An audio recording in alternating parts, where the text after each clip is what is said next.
Merhabalar, Beraber Örelim mi YouTube kanalıma hoş geldiniz. Bugün sizlere hem kız bebeklerine hem erkek bebeklerine örebileceğiniz bir yelek modeli anlatacağım. Yeleğimize yakadan başlayarak roba kısmını oluşturuyoruz. Yakada yaka düşürme tekniği kullandım ben. Farklı bir arttırma tekniği de kullandım bu arttırma yerlerinde. Robamız bittikten sonra kol ayrımlarında 4 diş haroşa ördüm. Kollarımı bu şekilde kestim. Sonra modelimizi beden kısmına uyguladım. İstediğim uzunluğa gelince yeleğimi kestim. Yeleği sizlere pembe renkli anlatacağım.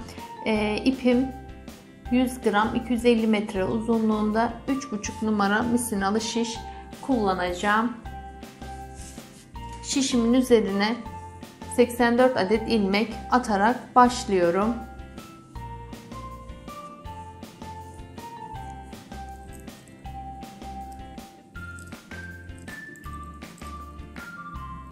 Bu şekilde 84 adet ilmeğimi atıyorum.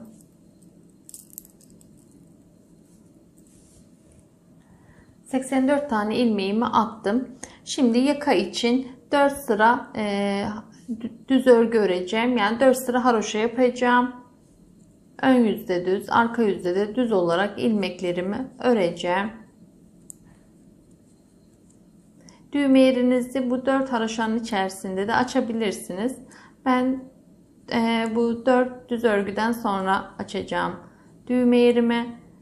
Şimdi 4 sıra haroşamı düz örgü olarak öreyim. 4 sıra düz örgümü tamamladım. Örneğimin ön yüzünde 1 2 3 4, arka yüzünde de 1 2 3 4 diş düz örgüm oldu. Şimdi örneğimin arka yüzündeyim. Burada yeleğimizi bölümlere ayıracağız. Şurada düğme yerimizi açalım. 4 tane ilmeğimi örüyorum. 4 ilmeğimi ördüm. İpimi bir doluyorum. 2 ilmeğimi aynı anda örüyorum. Şurada 2 4 6 bir ilmeğimi daha örüyorum. Bu şekilde burada düğme yerimizi açmış olduk. Şimdi yeleğimizi bölümlere ayırıyoruz. Ön için 16 adet ilmek, kol için 13 ilmek, arka için 26 adet ilmek, tekrar kol için 13, ön için 16 ilmek. 16 ilmeğin içerisinde 7 tane kenar patımız var. 7 tane kenar patından hariç 9 ilmeğimizi daha örüyoruz. 1 2 3 4 5 6 7 8 ve 9 2 4 6 8 10 12 14 16 ilmeğimiz ön için. Hemen buraya bir tane ayraç takıyorum. Şu şekilde burayı belirlemek için sizler renkli ipler de kullanabilirsiniz. Bu şekilde ayraç da kullanabilirsiniz. Kol için 13 adet ilmeğimi örüyorum. 1 2 3 4 5 6 7 8 9 10 11 12 ve 13 ilmeğim de kol için. Hemen buraya bir tane ayraç takıyorum. Arka için 26 adet ilmeğimi örüyorum. 1 2 3 4 26 adet ilmeğimi ördüm arka için. Hemen buraya da bir tane belirleyici takıyorum. Kol için 13 ilmeğimi daha örüyorum. 1 2 3 4 5 6 7 8 9 10 11 12 13 ilmeğimi ördüm. Hemen bir belirleyici buraya takıyorum şu şekilde. Şimdi kalan ilmeklerim 2 4 6 8 10 12 14 16 tane de ön için ilmeğim var. Burada 3 ilmeğimi daha örüyorum. 1 2 3 ilmeğimi ördüm. Sol şişimin üzerinde 13 adet ilmeğim var. 13 adet ilmeğimin 7 tanesi kenar patım için, aradaki 6 ilmeğim yaka düşürmede kullanacağım. 6 ilmeğimi ilk bir ilmeğimi kullanacağım, sonra 2 ilmeğimi, daha sonra 2 ilmeğimi, en sonunda bir ilmeğimi kullanarak yaka düşürmeyi tamamlayacağız. Şimdi burada bir ilmeğimi yaka düşürme için örüyorum. Örneğimi çeviriyorum. Örneğimin ön yüzündeyim. İlk ilmeğimi örmeden alıyorum. Şurada ayraçla belirlemiştik. 3 ilmeğimizi aynı anda sağa doğru şu şekilde şişimi geçirdim 3 ilmeğimden. Bir kere örüyorum, bir doluyorum. 2'yi örüyorum.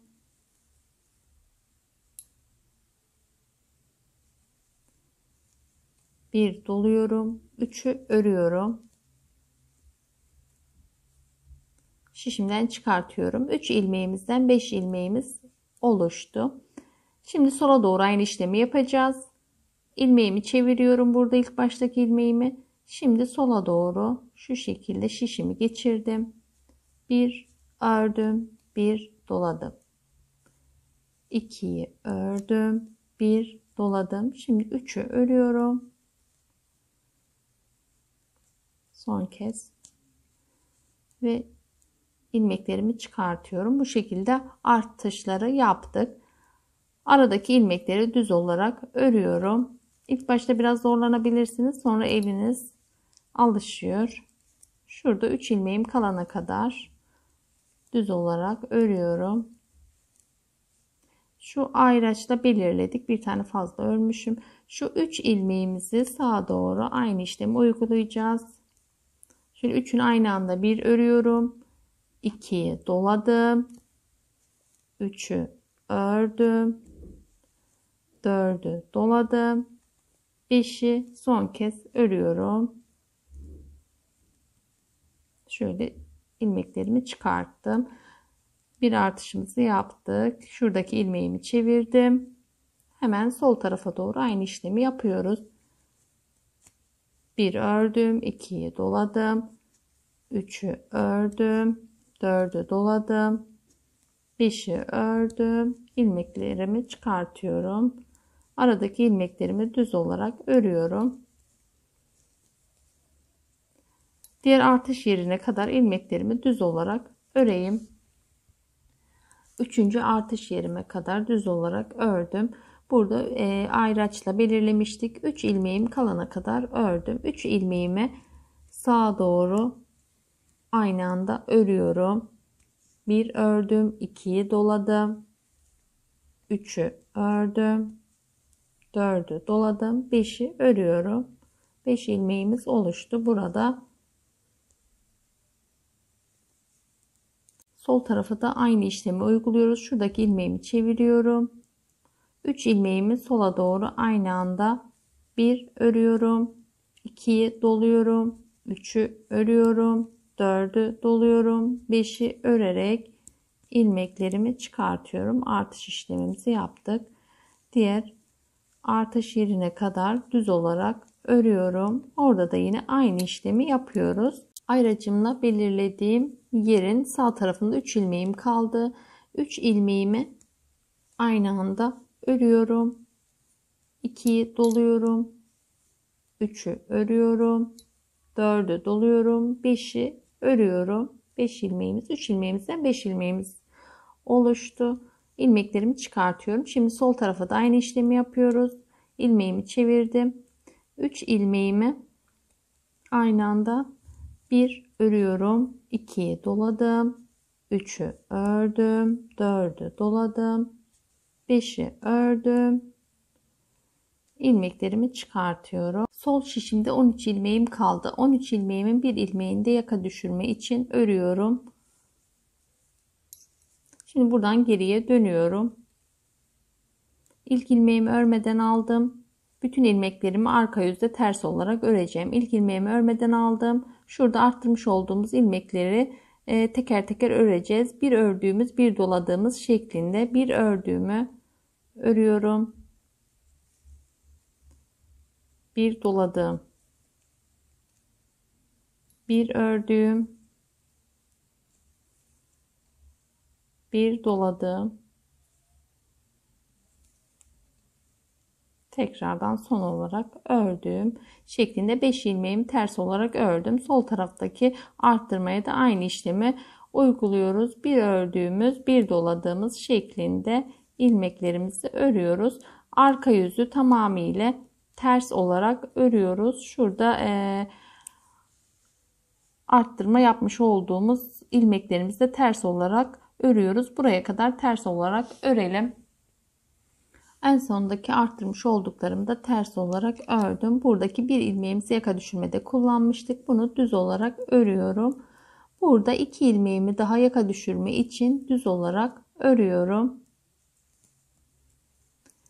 Sol şişimde 2, 4, 6, 8, 10 ilmeğim kaldı. Geriye dönüyorum buradan. İlk ilmeğimi örmeden alıyorum. Diğer ilmeklerimi düz olarak örüyorum. Bu sırada arttırma yapmıyoruz. Çünkü artış sırasında 2 ilmeğimizi aynı anda arttırdığımız için bu sırada artış işlemi yapmıyoruz. Bütün ilmeklerimizi düz olarak şurada artış yapmış olduğumuz yere kadar düz olarak örüyoruz. Burası zaten belli, yaka düşürme yapmıştık. Buraya kadar düz olarak örelim ilmeklerimizi. Sonda artış yapmış olduğumuz ilmekleri de düz olarak ördüm. Bir tane yaka düşürmede kullanmıştık. Onu da düz olarak ördüm. Burada bir boşluk var. Şimdi tekrardan yaka düşürme için 2 ilmeğimizi daha düz olarak buraya ekliyoruz. Burada 2, 4, 6, 8, 10 ilmeğim kaldı. Sol şişimde geriye dönüyorum. Arka yüzde de ilk ilmeğimi örmeden aldım. Diğer ilmeklerimi ters olarak örüyorum. Diğer yaka düşürme yapmış olduğumuz yere kadar, şurada belli zaten, oraya kadar ilmeklerimizi ters olarak örüyorum. En sonda arttırma yaptıklarımızı da ters olarak ördüm. Burada 3 taneyi 3 ilmeğimizi yaka düşürmede kullanmıştık. Onları da ters olarak örüyorum. Burada 2 ilmeğimizi daha ilave edeceğiz yaka düşürmeye. Bunları düz olarak örüyorum. 2 ilmeğimi 2 ilmeğimi düz olarak ördüm. Burada 2, 4, 6, 8 ilmeğim kaldı sol şişimde. Şimdi buradan geriye dönüyorum. Örneğimin ön yüzündeyim. Burada artış yapacağız. İlk ilmeğimi örmeden aldım.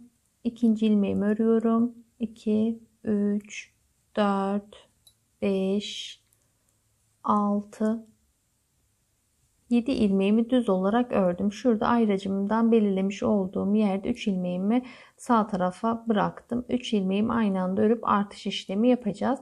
Artık örnekte kendini belli etmeye başladı. Ayraçlarınızı da çıkartabilirsiniz.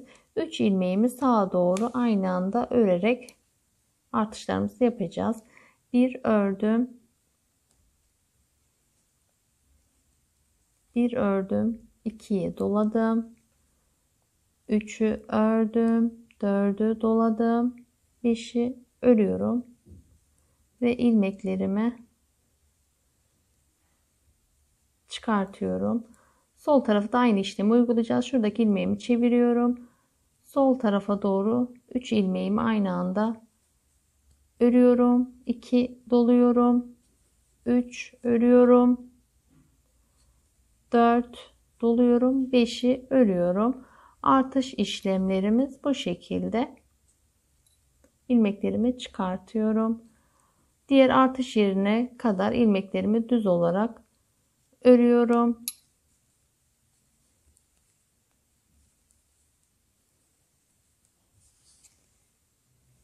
Diğer artış yerine kadar düz olarak ördüm. 3 ilmeğimi şurada belirledim. 3 ilmeğimi sola doğru, pardon, sağa doğru aynı anda örüyorum. 2'yi doluyorum. 3'ü örüyorum. 4'ü doluyorum. 5'i örüyorum. Ve ilmeklerimi çıkartıyorum. Sol tarafa da aynı işlemi uyguluyorum. 3 ilmeğimi aynı anda örüyorum. 2'yi doluyorum. 3'ü örüyorum. 4'ü doladım. 5'i örüyorum. Artmalarımız bu şekilde. 2 tane daha Bu sırada 2 tane de artış işlemi yapacağız.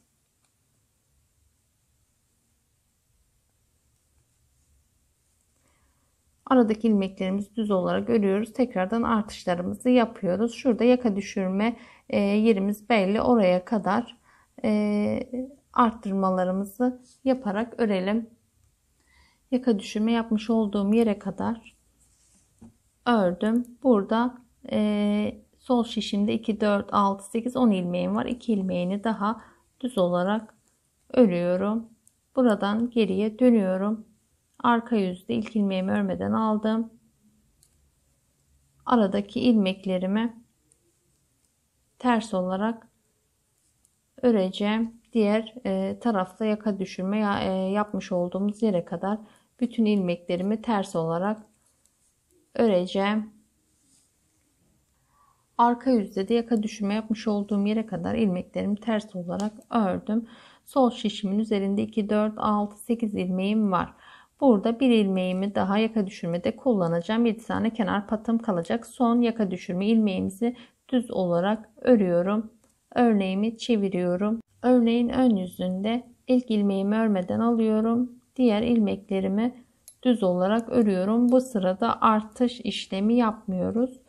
Çünkü bir arttırdığımızda 2 ilmek birden arttırdığımız için bir sırada artış yapmıyoruz. Normal olarak örüyoruz. Bu sıramızı normal olarak düz bir şekilde yaka düşürme yapmış olduğumuz yere kadar düz olarak örelim. Ön yüz ilmeklerimi düz olarak ördüm. Şurada yaka düşürme yapacak olduğum yere kadar geldim. Burada bir boşluk var. Zaten belli oluyor. 2, 4, 6, 8 ilmeğim var. Sol şişimde bir ilmeğini daha yaka düşürme için kullanıyorum. 7 tane kenar patım kaldı. Artık yaka düşürme yapmayacağız. Buradan tekrar geri dönüyorum. Arka yüzde de ilk ilmeğimi örmeden aldım. Diğer ilmeklerimi ters olarak örüyorum.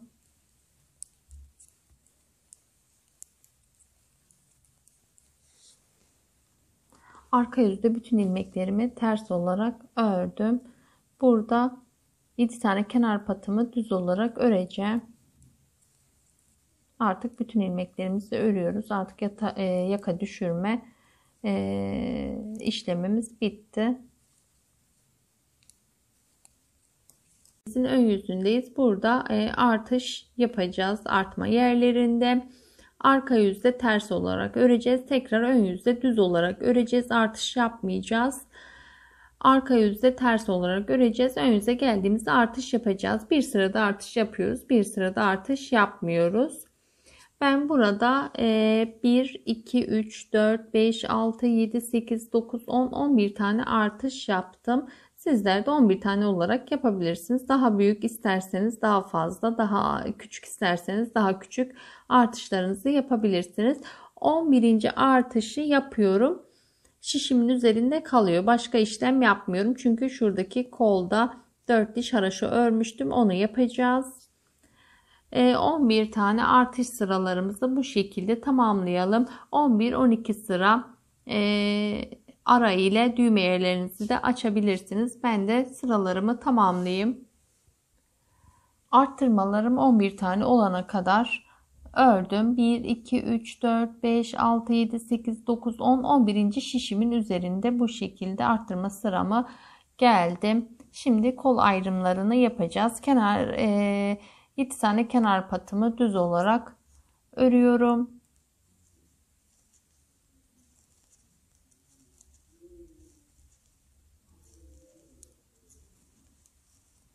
Şurada arttırma yapmış olduğumuz yere kadar aradaki ilmeklerimizi ters olarak örelim.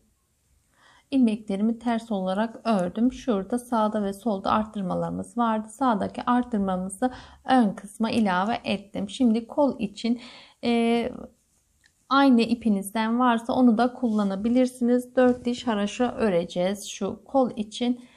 Eğer ki ipiniz yoksa yumağınızın içerisinden aynı ipinizi ekleyerek örebilirsiniz. Ben burada ipimi kesmek istemiyorum. Sizler de keserek de devam edebilirsiniz. Bu ipinizle beraber de devam edebilirsiniz. benim ekstra ipim var. Onunla beraber öreceğim. Ekstra bir tane daha şişe ihtiyacımız var. Bu kol kısmındaki 4 diş haroşayı örmek için. Koldaki ilmeklerimi ayrı bir şiş ve ip ile öreceğim. Düz olarak örüyoruz ilmeklerimizi.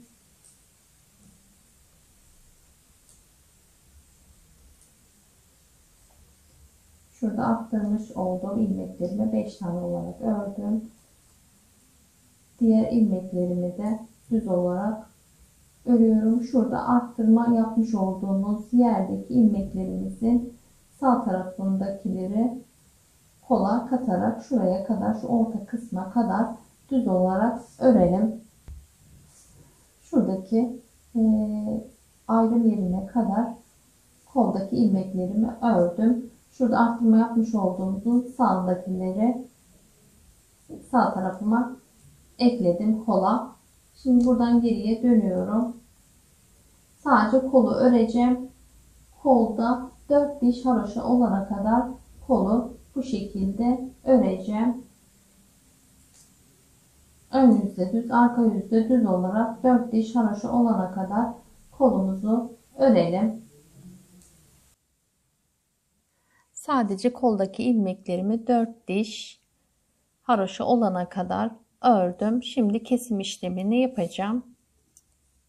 İlk ilmeğimi örmeden aldım. İkinci ilmeğimi örüyorum. İlk ilmeğimi ikinci ilmeğimin üzerine şu şekilde geçiriyorum. Tekrardan ikinci ilmeğimi örüyorum. İlk ilmeğim üzerinden geçiriyorum. Bu şekilde ilmeklerimi kesiyorum ve koldaki kesimi tamamlıyoruz. Koldaki ilmeklerimi kestim. İpimi biraz uzunca bıraktım ki şu alttan dikeceğim kolumu. Sonrasında kolumuz bu şekilde. Şimdi arka kısımdaki ilmeklerimizi örmeye devam ediyoruz.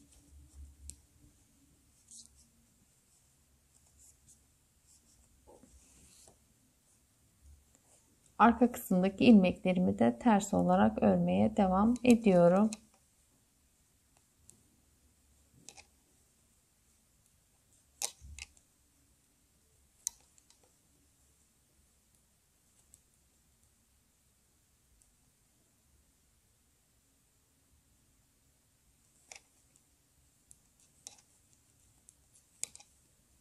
Şurada kolumuz birleşti. Şimdi şuradaki ayrım yerine gelene kadar ilmeklerimizi ters olarak örelim. Şu ayrım yerinin sağ tarafında arttırmış olduklarımızı da arka kısma dahil edeceğiz. Bu şekilde ters olarak örelim. Arka kısımdaki ilmeklerimi ters olarak ördüm. Şurada artış yaptığımız ilmeklerin sağ taraftakileri arka kısma dahil ediyoruz. Burada koldaki ilmeklerimizi 4 sıra haroşa olarak öreceğiz. Tekrardan ipimi burada ekliyorum. Yeni bir şişle beraber kol kısmını öreceğim. İlmeklerimi burada düz olarak örüyorum.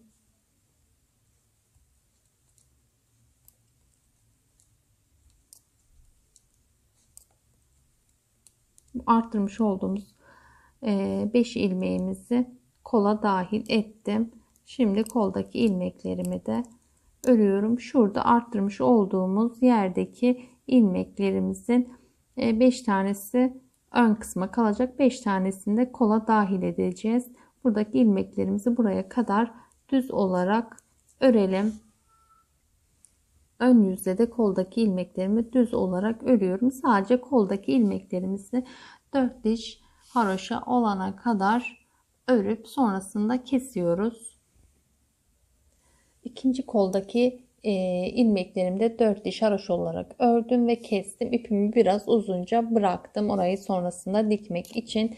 Şimdi ön kısımdaki ilmeklerimi ters olarak öreceğim. Şuradaki ilmeklerimi ters olarak örüyorum. Kenardaki 7 tane patıma kadar ters olarak örüyorum. 7 tane kenar patımı düz olarak öreceğim. Bu şekilde sıramızı tamamlayalım. Sıramı tamamladım. Böylelikle robamız bitmiş oldu. Şurada kol altının dikimini sizlere göstereyim. Hemen şu karşı taraftaki ilmeğin dişli kısmını şu şekilde karşılıklı olarak tutturarak karşılıklı dikiyoruz.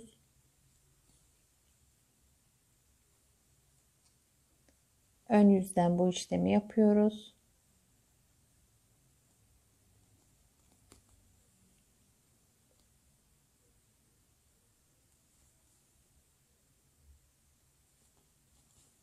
Bu şekilde kolu dikmiş oldum. Hemen şuradan arka kısımdan ipimi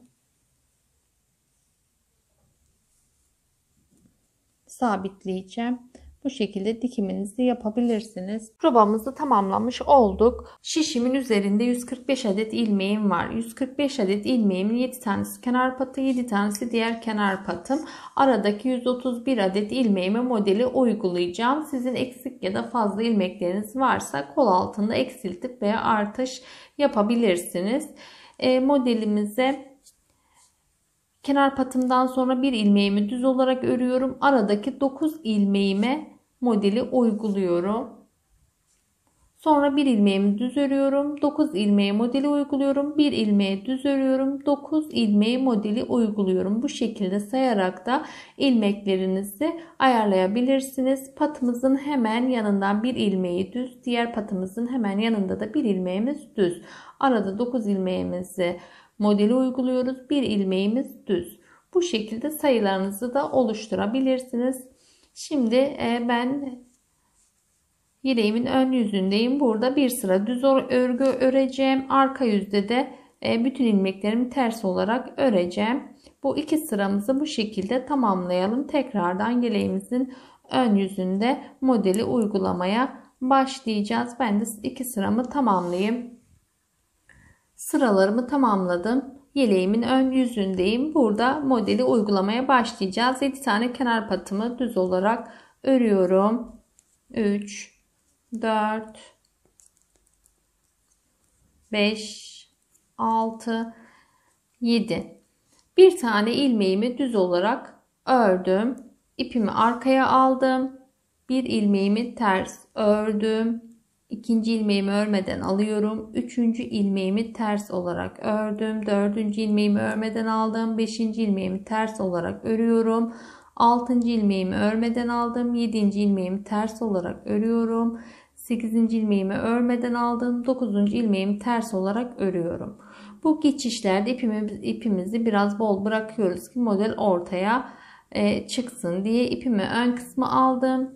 Bir ilmeğimi düz olarak ördüm. İpimi arkaya aldım. Birinci ilmeğimi ters olarak ördüm. İkinci ilmeğimi örmeden aldım. Üçüncü ilmeğimi örerken biraz ipimi bol bırakıyorum ki model belli olsun. Dördüncü ilmeğimi örmeden aldım. Beşinci ilmeğimi örerken ipimi bol bırakıyorum. Ters olarak ördüm. Altıncı ilmeğimi örmeden aldım. Yedinci ilmeğimi örerken biraz ipimi bol bırakıyorum. 8'i örmeden aldım. 9. ilmeğimi örerken ipimi bol bırakarak ters olarak ördüm. İpimi öne aldım. Bir ilmeğimi düz olarak ördüm. İpimi arkaya alıyorum. İlk ilmeğimi ters ördüm. İkinci ilmeğimi örmeden aldım. Üçüncü ilmeğimi ters olarak ördüm. Dördüncü ilmeğimi örmeden aldım. Beşinci ilmeğimi ters örüyorum. Altıncı ilmeğimi örmeden aldım. Yedinci ilmeğimi ters örüyorum. Sekizinci ilmeğimi örmeden aldım. Dokuzu ters örüyorum. İpimi öne alıp bir ilmeğimi düz olarak ördüm. Tekrardan ipimi arkaya alıyorum. Tekrardan modeli kuruyorum 9 ilmeğimin üzerine. 9 ilmeğe modeli kuruyoruz. Bir ilmeğe düz örüyoruz. Bu şekilde sıramızı tamamlayalım. Sona geldiğimde de 9 ilmeğime modelimi uyguladım. İpimi arkaya alıyorum. Bir ilmeğimi düz olarak örüyorum. 7 tane kenar patımı da düz olarak örüyorum.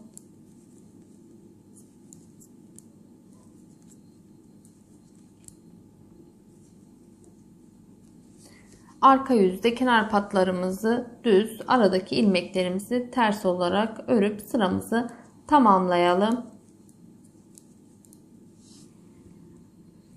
Arka yüzdeki sıralarımı ters olarak ördüm. Yeleğimin ön yüzündeyim. Modelimizin ikinci sırasındayız.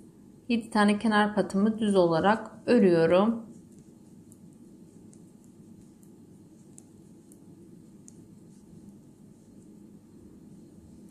Şimdi burada bir ilmeğimizi düz örmüştük. 2 ilmeğimizi düz örüyoruz. Birinci sırada bir ilmeğimizi düz örmüştük. Şimdi burada 2 ilmeğimizi düz olarak ördüm. İpimi arkaya alıyorum. İlmeğimi ters ördüm. Birinci ilmeğimi, ikinci ilmeğimi örmeden aldım. Üçüncü ilmeğimi ters örüyorum. Dördüncü ilmeğimi örmeden aldım. Beşinci ilmeğimi ters ördüm. Altıncı ilmeğimi örmeden aldım. Yedinci ilmeğimi ters ördüm. Burada 7 tane ilmeğimizi, modelimizi uyguluyoruz. İpimi ön kısma aldım. Aradaki 3 ilmeğimi düz olarak örüyorum. İpimi arkaya aldım. Birinci ilmeğimi ters ördüm. İkinci ilmeğimi örmeden aldım. Üçüncü ilmeğimi ters örüyorum. Dördüncü ilmeğimi örmeden aldım. Beşinci ilmeğimi ters ördüm. Altıncı ilmeğimi örmeden aldım. Yedinci ilmeğimi ters örüyorum. Burada azaltıyoruz ki üçgen dilimlerimiz belli olsun diye. Şimdi ipimi ön kısma alıyorum. 3 ilmeğimi düz olarak örüyorum. Tekrardan ipimi arkaya aldım. Modeli uygulayacağım. 7 tane ilmeğime, birinci ilmeğimi ters ördüm. İkinci ilmeğimi örmeden aldım. Üçüncü ilmeğimi ters örüyorum. İpimi biraz bol bırakıyorum ki örneğimiz belirgin olsun. Dördüncü ilmeğimi örmeden aldım. Beşinci ilmeğimi ters örüyorum. Altıncı ilmeğimi örmeden aldım. Yedinci ilmeğimi ters ördüm. İpimi öne aldım. 3 ilmeğimi düz olarak örüyorum. Bu sıramızı da bu şekilde tamamlayalım. Sona geldiğimde de 2 ilmeğimi, modelden sonraki 2 ilmeğimi düz olarak örüyorum. 7 tane kenar patımı da düz olarak örüyorum. Yeleğimin arka kısmında kenar patlarımı düz, aradaki ilmeklerimi ters olarak sıramı tamamlıyorum.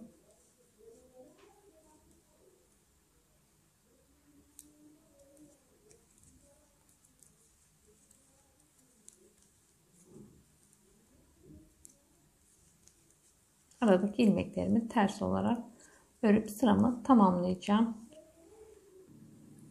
Arka sıramı tamamladım. Yeleğimin ön yüzündeyim. 3. sıra modelimizi uygulayacağız. 7 tane kenar patımı ördüm. 3 tane ilmeğimi düz olarak örüyorum. İpimi arkaya aldım.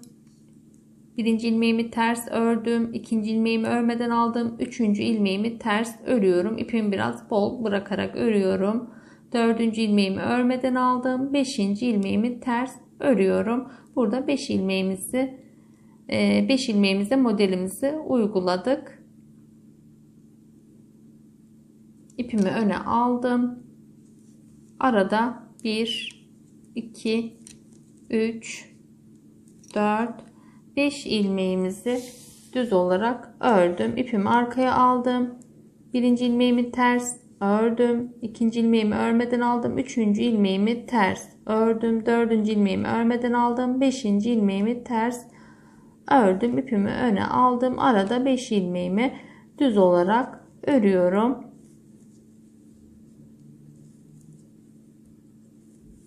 İpimi arkaya aldım. Birinci ilmeğimi ters ördüm. İkinci ilmeğimi örmeden aldım. Üçüncü ilmeğimi ters ördüm. Dördüncü ilmeğimi örmeden aldım. Beşinci ilmeğimi ters ördüm. İpimi arkaya aldım. Arada 5 ilmeğimi düz olarak örüyorum. Şurada modelimiz belli olmaya başladı. Bu sıramızı da bu şekilde tamamlayalım. Örneğin arka yüzünde de 7 tane kenar patımı düz, aradaki ilmeklerimi ters olarak örüyorum. Yeleğimin ön yüzündeyim. 7 tane kenar patımı ördüm. 1, 2, 3, 4 ilmeğimi düz olarak ördüm. İpimi arkaya aldım. Bir ilmeğimi ters ördüm. Bir ilmeğimi örmeden aldım. Diğer ilmeğimi ters olarak ördüm. İpimi öne aldım. Aradaki 7 ilmeğimi düz olarak örüyorum. 1, 2, 3, 4, 5, 6, 7 ilmeğimi düz olarak ördüm. İpimi arkaya aldım. Bir ilmeğimi ters ördüm. İkinci ilmeğimi örmeden aldım. Üçüncü ilmeğimi ters olarak ördüm. İpimi öne aldım. Aradaki 7 ilmeğimi düz olarak örüyorum. Bu modelimizin son sırası. Aradaki 7 ilmeğimi düz olarak ördüm. İpimi arkaya aldım.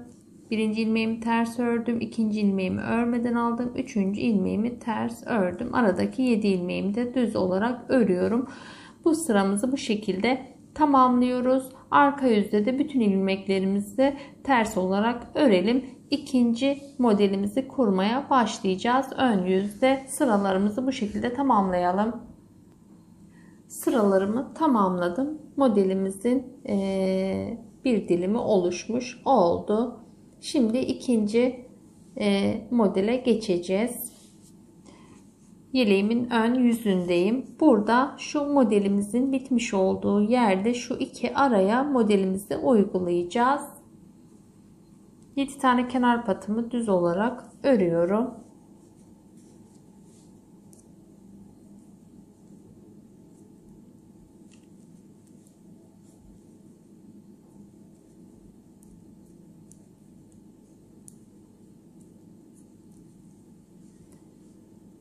Burada 1, 2, 3, 4, 5 ilmeğimi düz olarak ördüm. Bir ilmeğimi daha örüyorum. Burada 2, 4, 6 ilmeğimizi de düz olarak ördük. Şimdi ipimi arkaya alıyorum.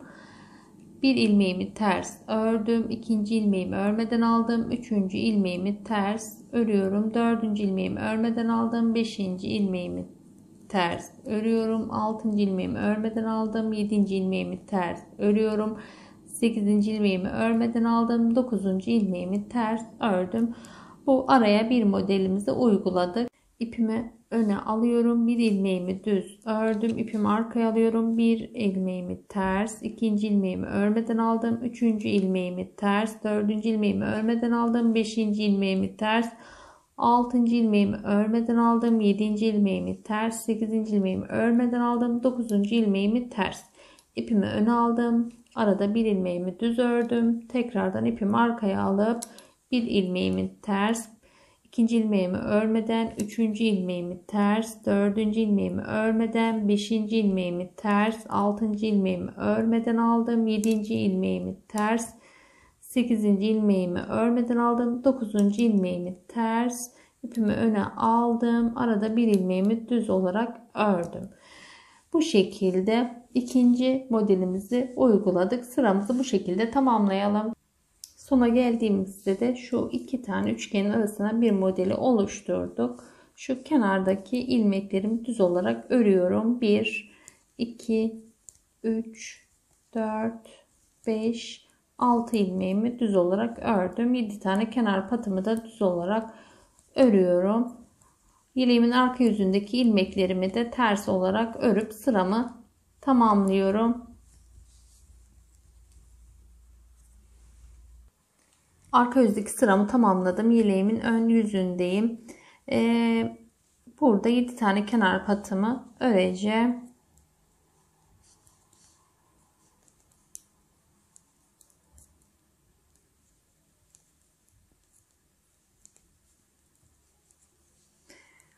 Yedi tane kenar patımı ördüm. 7 ilmeğimi düz olarak örüyorum. 1, 2, 3, 4, 5, 6, 7 ilmeğimi düz olarak ördüm. Modelimizin ikinci sırasındayız. Şimdi burada ipimi arkaya alıyorum. ilmeğimi ters ördüm. İkinci ilmeğimi örmeden aldım. Üçüncü ilmeğimi ters ördüm. Dördüncü ilmeğimi örmeden aldım. Beşinci ilmeğimi ters ördüm. Altıncı ilmeğimi örmeden aldım. Yedinci ilmeğimi ters ördüm. İpimi öne aldım. 3 ilmeğimi, aradaki 3 ilmeğimi düz olarak örüyorum. İpimi arkaya aldım. İlmeğimi ters ördüm. İkinci ilmeğimi örmeden aldım. Üçüncü ilmeğimi ters ördüm. Dördüncü ilmeğimi örmeden aldım. Beşinci ilmeğimi ters ördüm. Altıncı ilmeğimi örmeden aldım. Yedinci ilmeğimi ters ördüm. Aradaki 3 ilmeğimi düz olarak örüyorum. Sıramızı bu şekilde tamamlayalım. Modelimiz 1, 2, 3, 4 sıradan oluşuyor. Şu anda ikinci sırayı biz örüyoruz. 2 sıra daha ön yüzde modeli uygulayacağız ve ikinci sıra modelimizi bitirmiş olacağız. Üçüncü sıra modeli tekrardan şu başta kurduğumuz şekilde üçüncü sırada da bu modeli uygulayıp öreceğiz yeleğimizi. 1, 2, 3, 4, 5, 6, 7, 8, 9, 10. 10 adet model uyguladım ben yeleğin beden kısmına. Sizler de 10 adet olana kadar örebilirsiniz. Daha küçük yapıyorsanız eksiltebilirsiniz. Daha büyük yapıyorsanız bu modellerimizi aşağıya doğru arttırabilirsiniz. 11-12 sıra ara ile düğme yerlerinizi açabilirsiniz. Ben de sıralarımı bu şekilde tamamlayacağım. Yeleğimin beden kısmındaki modelim 10 tane olana kadar ördüm. 1, 2, 3, 4, 5, 6, 7, 8, 9, 10 tane olana kadar ördüm. 5 tane düğme yeri açtım. Düğmelerimi de diktim ben. Sizler yeleği bitirdikten sonra düğmelerinizi de dikebilirsiniz. Şimdi yeleğimizin uç kısmında 4 sıra haroşa öreceğiz.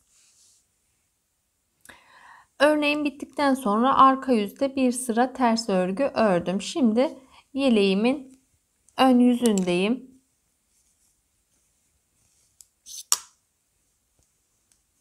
Son modelimizi bitirdik. Yeleğimin ön yüzünde bütün ilmeklerimi düz olarak öreceğim.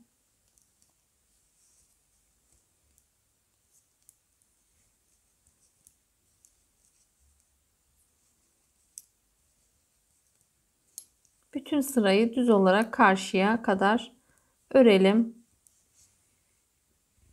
Ön yüzdeki sıramı tamamladım. Yeleğimin arka yüzündeyim. Burada da bütün ilmeklerimi düz olarak öreceğim. Ön kısımda da tekrardan düz olarak öreceğim.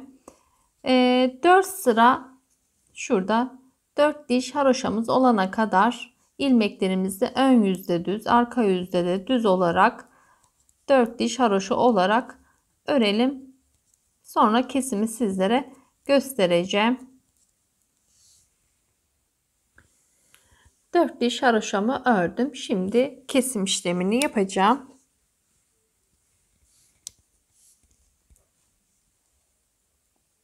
İlk ilmeğimi örmeden aldım. İkinci ilmeğimi örüyorum.